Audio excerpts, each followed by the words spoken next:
Foodie, Chef Pete is here, and you know, today we are going to talk about the humble lamb shank. Okay, so Anthony will show you what the lamb shank looks like here.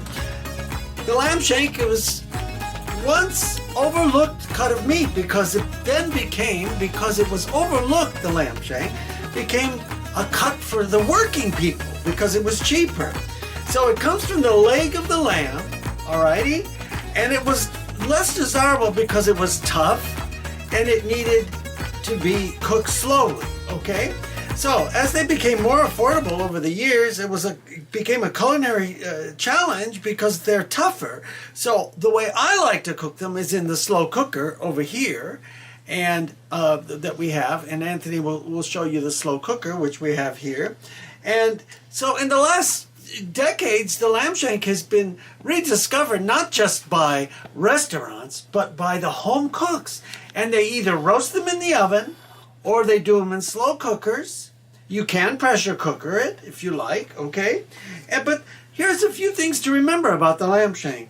They're flavorful, affordable. As if you were to buy a whole leg of lamb boneless, it would cost you $40. These lamb shanks, these beautiful humble lamb shanks here, will probably cost us maybe about $10, $5 a piece at today's prices, okay? And you get that flavor.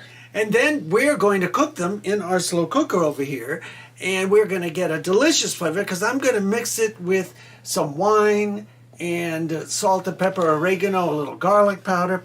Okay, and so there we have it.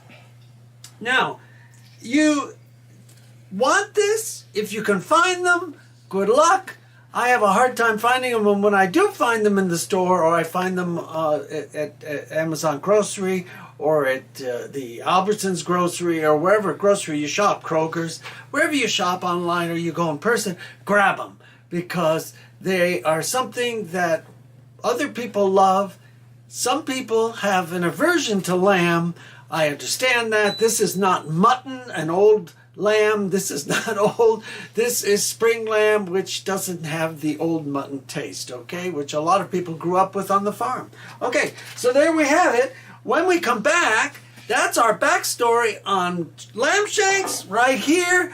That's our backstory, and we're going to put these and start to brown them, and we're going to cook them up the slow way to make them really tender and make a delicious meal out of these beautiful, just for the working man, for everybody, lamb shanks. The humble lamb shank. This is Pete out.